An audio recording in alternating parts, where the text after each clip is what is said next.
Okay, so look up. You see those white streaks planes leave behind? Yeah, contrails, right. Well, that's what we're told. Just ice crystals, exhaust fumes. But what if it's something else? Maybe not just contrails. Hmm. And even more, what if there was a way, like a really hands-on DIY kind of way to actually, do something about them? That's exactly where we're headed today. It's a fascinating, sometimes pretty out there set of ideas from the source material we're looking at. Right. Yeah, we're working from an audio discussion, and it really unpacks articles and personal accounts all related to this title. Goodbye, chemtrails. Hello, blue skies. Back out in Chemtrails. Goodbye, chemtrails. Hello, blue skies. I mean, that title kind of tells you everything, doesn't it? It sets the stage, yeah. So our plan here, based just on this material, is to unpack it all. The history, the science they claim is behind it, how these things are supposedly built. And then that's the bolts of it. Exactly. And the results they say they get, which sound pretty, well, dramatic. And we'll be talking about a couple of key figures mentioned throughout. Wilhelm Reich, who sort of started it all with the energy concept, Okay. and then Don and Carol Croft, who apparently adapted his work much later for this specific chemtrail focus. Got it. So Wilhelm Reich, where does the source say this whole thing begins with him? What's this orgone energy concept? Right. So Reich, he's presented as the pioneer, the researcher who spent his life studying this pervasive energy he called orgone. An unseen energy. Yeah, exactly. According to the source, he thought it was everywhere, like a fundamental life force. Okay, and did he think it was all like good energy? Or No, that's key. He claimed it had two main forms. There was POR, positive life-enhancing orgone, good stuff. Okay. And then there was DOR, deadly orgone, stagnant negative energy. PUR and DOR, positive and deadly. Got it. And Reich actually built things to interact with this energy. He did, and that's where things got really interesting and, well, controversial later on. His most famous device was the orgone accumulator, or OAX. OAX, what was that? Think of like boxes, sometimes big enough to sit inside, made with layers of organic material alternating with metal sheets. Okay, why? The claim was these layers would attract and concentrate orgone energy from the atmosphere into that localized space. Concentrated. But you said there were two types, POR and DOR. Exactly. And the accumulators, according to Reich's theory, collected both, the good POR and the bad DOR. So concentrating the deadly stuff too, that sounds potentially risky. That definitely seems to be part of why his work ran into major problems. The source mentions he made claims about treating serious illnesses, even cancer, using these accumulator boxes. Wow. Okay, I can see how that would stir things up. Yeah, big time. It led to huge opposition from the medical establishment, and the source says the FDA essentially blackballed him.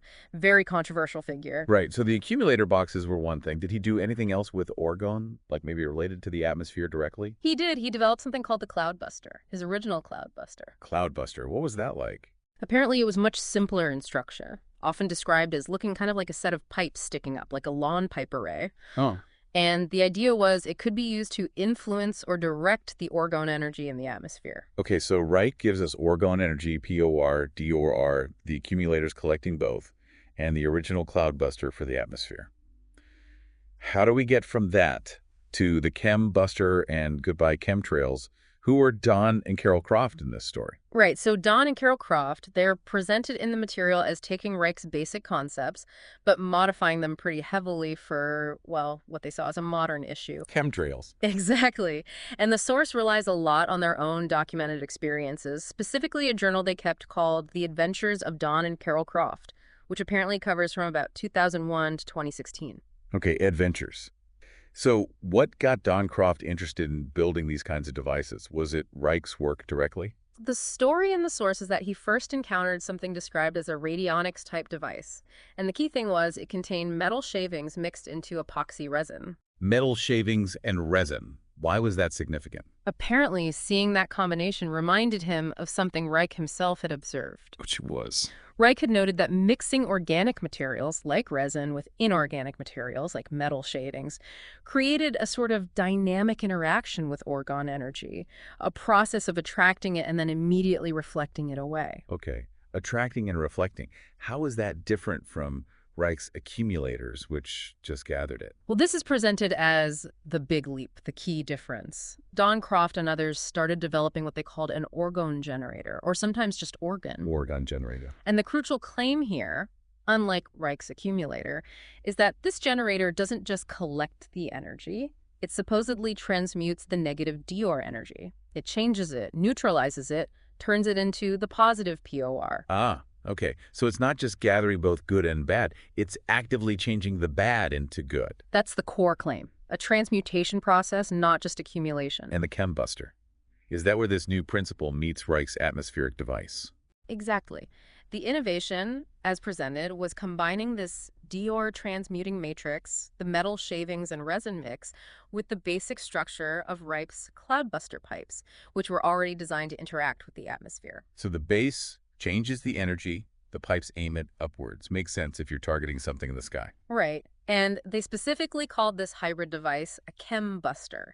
The name was chosen to highlight its intended target, chemtrails. Which, as the source points out, weren't really a thing people talked about in Reich's day. Precisely. So it's framed as an adaptation for a perceived new problem. Interesting. And the source mentioned they developed other smaller devices too. Yeah, the Holy Hand Grenade, or HHG. These were smaller, often portable devices, sometimes made in cone shapes, or apparently even using things like muffin tins or cake pans as molds. Seriously, muffin tins. That's what the source says. But containing that same basic mix, metal shavings, crystals often added to, and resin, the same claimed energy transmuting principle, just in a smaller package. Okay, wow. So we've got the background, Reich's foundational ideas, the pour-door concept, and then the cross-claimed adaptation, the shift to transmutation, and the creation of the Chembuster and HHGs. Now, let's get to the part everyone's probably waiting for. How are these Chembusters supposed to work, according to the source? And what happens when people use them? What are the reported effects? Okay, the claimed mechanism. It all centers on that base mixture in the Chembuster. You've got the metal shavings, the resin holding it together. Often crystals like quartz are added. Sometimes magnets or special wire coils like spiral or Mobius coils are embedded in there too. Quite a mix of stuff. Yeah. And this whole matrix is usually set in a bucket or some kind of base, and then the copper pipes are inserted, connecting down into that mix. The claim is this whole setup acts like an engine. It draws in the ambient atmospheric energy, particularly the negative DOR. Right. Transmutes it into positive POR within that matrix, and then the copper pipes act like waveguides, directing this transformed positive energy upwards into the sky. Okay, so it's like an energy converter aimed at the sky. And what does the source say happens then? What are the results people report? Well, the number one claim, matching the title Goodbye Chemtrails, is that they disperse chemtrails. That's what make them disappear. Pretty much. According to the source, Doncroft's own early experiments showed that when he set up a chembuster, the chemtrails directly above it would start to break apart, sort of dissipate, and reveal blue sky underneath. Huh. How large an area are we talking about? Just right overhead? No, this is where it gets pretty expansive. The claim reported is that the effect wasn't just local. It eventually extended outwards, clearing the sky or preventing heavy chemtrailing over an area up to 120 miles in diameter around the device. 120 miles. From one device, that seems huge. How is that supposed to work? Yeah, it's a big claim. The idea presented isn't that it's physically blasting the trails away like a fire hose. It's more that it's changing the underlying energetic condition of the atmosphere in that large region, making the environment less conducive, supposedly, for those trails to persist or form. It's affecting the energy field itself. Okay. The source mentioned a specific example, someone in LA. That sounded quite dramatic. Yes, that's presented as a key piece of anecdotal evidence. A guy named Rick in Los Angeles. The source describes him taking timed photographs. Oh. So picture one. Sky is apparently thick with chemtrails, crisscrossed white lines. Then he sets up his chembuster, aims it. And according to the story, less than 10 minutes later, Less than 10 minutes later, another photo shows the sky directly above the device is clear, bright blue. That rapid change is really highlighted. Wow, okay, that's a striking claim. Does the source say these devices only affect chemtrails, or are there other environmental effects reported, like weather maybe? Oh yeah, absolutely. It goes beyond just clearing trails. There's a really remarkable story included from Africa. A man named Ga who built a chembuster there. Okay, what happened? Initially, he just noticed it seemed to be affecting the direction of local sandstorms, just sort of nudging them. Interesting. But then he decided to try aiming the pipes differently. He set them at a specific angle south-south, about 30 degrees up from the horizon. And the claim is, doing that completely stopped the sandstorms in his area. Stopped sandstorms. That's the claim. But it gets even more incredible. He apparently left it aimed like that. This was in a very dry region, suffering a bad drought for 2 months after the chembuster was in that position. Don't kill me. Torrential rain, life-giving, drought-breaking rain reportedly came down. Wow. Stopping sandstorms and bringing rain in a drought zone. Ah, Those are profound claims. absolutely. And the source connects this kind of potential to other researchers, too, like Trevor Constable. What did he do? Constable apparently did a lot of work on what he called weather engineering, using modified versions of cloudbusters. The claim is he could make rain, stop rain, clear smog, relieve drought, all by manipulating what he termed the etheric flow in the atmosphere. So manipulating weather on a significant scale is definitely part of the claimed potential here. It seems so. What about those smaller devices, the holy hand grenades? What are they supposed to do? Not weather, presumably. No, they're claimed to work on a more localized energy level. The idea is they focus positive energy and can break up areas of noxious or stagnant energy. Like where? People apparently use them near things like power plants, cell phone towers, military bases, places perceived as having negative energy fields. Okay. And the source even mentions a documentary, doesn't name it, but suggests that in some urban areas, people strategically placing these HHGs seem to correlate with a noticeable drop in local crime rates. Affecting energy fields to the point of influencing crime rates. Another big claim. It is, and there are even reports about smaller, personal-sized orgone devices. Like what? Don Croft and others mentioned in the source claimed that using very small devices helped with things like reducing headaches they associated with Wi-Fi signals or mitigating the effects they felt from smart meters. So the claimed effects really run the gamut, don't they? From huge atmospheric stuff down to personal well-being around modern tech. Yeah, it's a very broad range of reported applications. Okay, this is all pretty fascinating. If someone's listening and thinking, wow, maybe I want to try this, the source actually talks about building them, right? Like it gives instructions. It does, yeah. The material suggests that plans or instructions for building both the chembusters and the smaller holy hand grenades are available. It frames it as a DIY project. Something the average person could tackle. It's presented that way, something achievable with, modest DIY skills.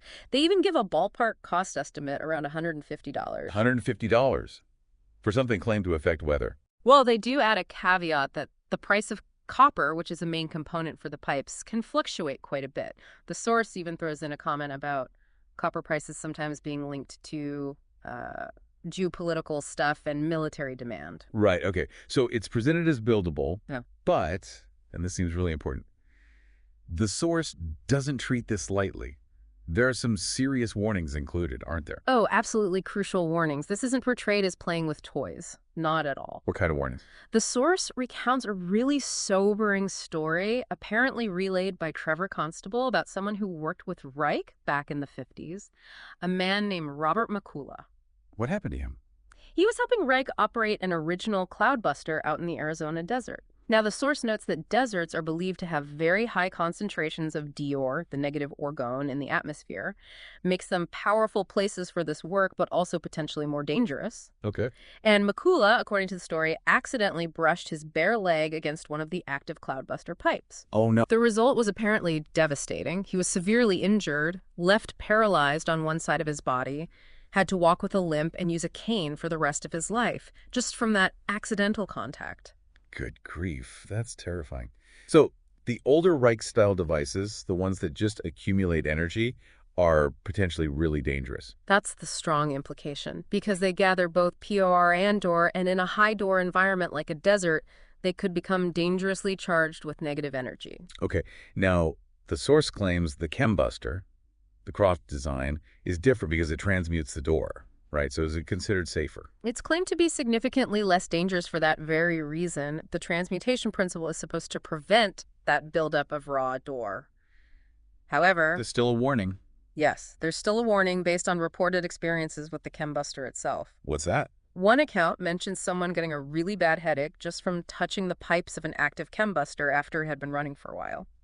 Apparently, they touched the pipes without first touching the base to ground themselves. So even if it's transmuting, there's still some kind of potent energy interaction happening that you need to respect. Exactly. There's still energy moving through it. So what's the general safety advice given in the source if you do need to handle an active chembuster, maybe move it or adjust it? Good question. The main advice is pretty simple. Just avoid touching the pipes if you can, especially once it's been set up and working for a few days. Let it do its thing. But if you have to touch them, If you absolutely must, the strong recommendation is to use a grounding wire first, something like a heavy copper wire, maybe even a car jumper cable. Touch the pipe you need to handle with one end of the cable, while the other end is firmly connected to the earth ground, or at least touching the metal and resin matrix in the base of the device itself. okay, so ground it first. Discharge any potential buildup before you touch it directly. That's the procedure described as essential for safety. Got it. Clear warnings. So beyond the devices themselves and how they supposedly work or the dangers, the source material also seems to paint a much broader picture, right? A kind of worldview about why these devices might be needed and the forces involved. Oh, definitely. It goes into territory that, for many people, will sound very unconventional, even startling. It presents a specific narrative. Like what? Well, based on the source, particularly drawing from the Crofts writings, chemtrails aren't seen as just accidental contrails. They're framed as part of a deliberate program. Chemical spraying, maybe geoengineering. Yeah. The source uses the phrase same soup, different bowl, and mentions potential things like nanoparticulates being involved. Deliberate spraying. Okay. And the Orgon tech, the chembusters, are seen as a countermeasure, a defense against this. Yes, but it goes even further. According to the source, especially The Adventures of Dawn and Carol Croft, this isn't just about chemicals. The Orgon devices are also claimed to be effective against, well, negative entities. Entities like, The terms used in the source, quoting the Crofts, include things like archons and reptilians. These devices are claimed to deter them or clear them out of an area. archons and reptilians. Okay, that's definitely out there for mainstream understanding. It is. And this ties into a larger perceived conflict described in the material. How so? This whole effort, the Orgon work, is explicitly linked to fighting against what the source calls a New World Order. This NWO is claimed to be run by, well, the terms used are satanic puppets and even, quoting the Crofts again, spiritually retarded alien overlords. Wow. Okay. Those are extremely strong and specific claims presented in the source material. Very strong. It's a whole cosmological battleground being described. And within that narrative, is there a sense that this Orgon technology is being actively fought against or hidden? Absolutely. That's a major theme. The claim is that Orgon tech is censored, maybe even forbidden in different places, that the opposing forces view it as dangerous, sometimes described as being seen as a form of magic or sorcery. And the source includes stories, anecdotes of people setting up chembusters, seeing them work, clear the sky, and then the devices mysteriously disappear. Or they get taken down by authorities under some pretext, suggesting, deliberate suppression. And the source contrasts this whole alternative view with more standard explanations. Yeah, quite often. The discussion contrasts these claims, deliberate spraying, energetic manipulation, cosmic battles, with what it presents as the official stories, like contrails just being normal water vapor, or maybe current discussions about a potential mini ice age or global cooling in some circles versus the official climate change narrative. It sets up a clear dichotomy. The material also seemed to briefly mention other related technologies. It does. It makes passing reference to things like Zappers devices associated with Hulda Clark and Bob Beck, usually for health applications, and also mentions Joe cell technology, which is another alternative energy concept. These were apparently topics that Don Croft discussed with Ken Adachi, who was involved in compiling and sharing a lot of this information online. So part of a broader landscape of alternative tech. And symbols were mentioned too, something about a hexagram.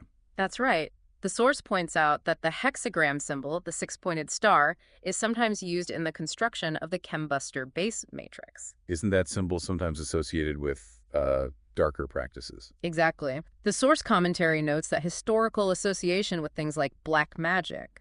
But then it highlights the irony, claiming that here, in the chembuster, this same symbol is being used for what's presented as a completely opposite beneficial, life-affirming purpose. Kind of a comment on symbols having power, but maybe the intent behind their use is what matters. Huh. Interesting point. Okay, well, we have definitely covered a lot of ground here, digging deep into this source material. We started with Wilhelm Reich, his controversial work on Orgon energy, the whole POR and DOR idea, and his early accumulator and cloudbuster devices. Yeah, and then we traced how, according to the source, Don and Carol Croft adapted those ideas. The big claimed shift from just accumulating energy to actively transmuting the negative Debor into positive Por, using that resin and metal Like matrix. leading to the Chembuster, specifically designed, they claimed, to deal with modern chemtrails by combining that transmuting base with the atmospheric pipes. And we went through the claimed mechanism, that mix of metal, resin, crystals, maybe coils, acting as an engine to convert Dor to Por and send it skyward. And the reported effects laid out in the source are really something else. Mhm. Clearing skies over huge distances, that rapid LA example, and then the really wild claims about influencing weather, stopping sandstorms, bringing rain in drought-stricken Africa. Plus the claims for the smaller HHGs, cleaning up local energy spots, maybe even affecting crime rates, and the personal devices mitigating Wi-Fi effects. And critically, we covered those stark safety warnings, especially about the original Reich devices, but also the need for grounding procedures, even with the supposedly safer chembusters. Absolutely. Yeah. It's clear the source material presents a very specific, very alternative view of reality. Unseen energies, deliberate manipulation of the atmosphere, and this accessible DIY technology claimed to counteract it all. It's a narrative that stands in pretty sharp contrast to conventional science and meteorology. It really does. It paints a picture of the environment, the sky, as an energetic battlefield, not just a physical system, and claims that human ingenuity, using fairly simple materials combined in the right way, can actually intervene in that battle. So, considering everything we've unpacked from this source, Hmm. the detailed claims, the instructions for building these devices, the reported outcomes, Yeah, it definitely leaves you with something to think about. for sure. If these claims laid out in the material have even a sliver of truth to them, what possibilities might actually exist, maybe just outside our standard scientific boxes, for interacting with our environment, with these energies? What might happen if someone decided to explore these instructions and claims more directly? It certainly makes you look up at those white lines in the sky with maybe a different set of questions.